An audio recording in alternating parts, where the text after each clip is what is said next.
ఇందులో జ్ఞానం ఎవరో చెప్పండి. గోల్డ్ మెడల్ కొట్టేసినాడు ఎవరు? ఇందులో అందగాడు ఎవరు? అందగత్తె ఎవరు? హీరోయిన్ ఎవరు చెప్పండి? నువ్వు చనిపోయిన తర్వాత ఒక ఎముకలు గూడుగా ఉండేట్టు నీకు కులం పట్ల అదుందని ఇదుందని డిగ్రీలు ఉన్నాయని సంపాదించానని వాళ్ళు తక్కువ అని వీళ్ళు ఎక్కువ అని నేను గొప్ప అని ఎందుకు అంత అహంకారంగా నువ్వు భావిస్తున్నావు?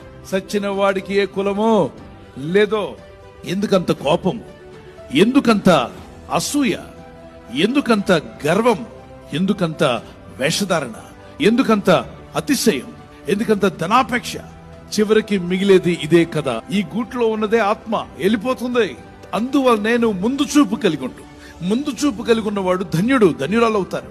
కాబట్టి ఇప్పుడున్న నీ చుట్టూ ఉన్నవన్నీ కూడా అవి శాశ్వతంగా ఉండవు. నీతో ఎల్లప్పుడూ ఉండేవాడు ఎవరంటే దేవుడు. యుగయుగాలు ఆయనతో మనం జీవించాలి.